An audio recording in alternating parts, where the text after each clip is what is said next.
वसमत शहरात बँकेतून काढलेले 10 लाख रुपये कारची काच फोडून चोरणाऱ्या आंतरराज्य टोळीचा हिंगोली स्थानिक गुन्हे शाखेनं पर्दाफाश केलाय। आंध्र प्रदेशातील 2 आरोपींना अटक करण्यात आली असून त्यांच्याकडून 5 लाख रुपये जप्त करण्यात आले। तब्बल 70 ठिकाणचे सीसीटीव्ही फुटेज तपासून पोलिसांनी अवघ्या 11 दिवसात गुन्ह्याचा छडा लावलाय।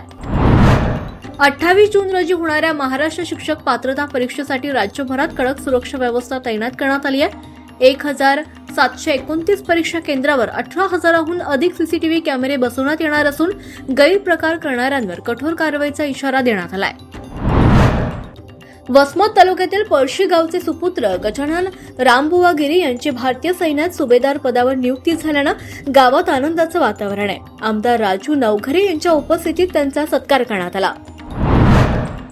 वसमत तालुक्यातील हट्टा गावात पिण्याच्या पाण्याबाबत धक्कादायक आरोप समोर आले। पाण्याच्या टाकीत मृत पक्षी, पाण्यात शेवाळ आणि बंद पडलेली फिल्टर यंत्रणा असा दावा करणारा एक व्हिडिओ सोशल मीडियावर सध्या व्हायरल होतोय।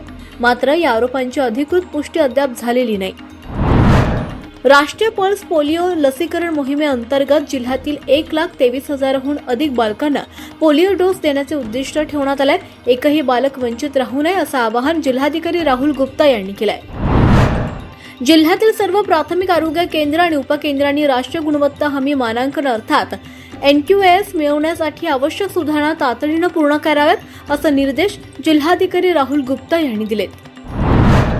जलजीवन मिशन अंतर्गत सुरू असलेल्या नळ पाणी पुरवठा योजनांची कामे वेळेत पूर्ण करण्याचे आदेश जिल्हाधिकाऱ्यांनी दिलेत। रखडलेल्या कामांसाठी जबाबदार असलेल्या कंत्राटदारांना काळ्या यादीत टाकण्याचा इशारा सुद्धा देण्यात आलाय। महास्ट्राईड प्रकल्प आणि जिल्हा विकास आराखडा 2025-26 अंतर्गत पूर्ण झालेल्या कामांची उपयोगिता प्रमाणपत्रे, GPS लोकेशन आणि छायाचित्रे तात्काळ सादर करण्याचे निर्देश जिल्हाधिकारी राहुल गुप्ता यांनी दिलेत।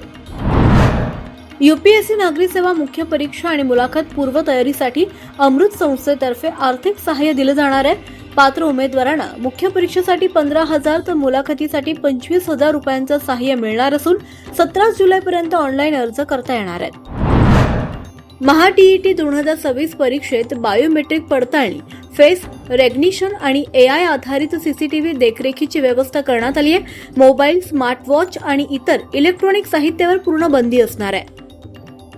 या होत्या आजच्या टॉप 10 महत्त्वाच्या बातम्या। अशाच ताज्या आणि विश्वासार्ह बातम्यांसाठी प्रवाह नेटवर्क आवाज हिंगोलीचा या चॅनलला सबस्क्राईब करा, फेसबुक पेजला फॉलो करा आणि व्हिडिओ शेअर करायला विसरू नका। नमस्कार।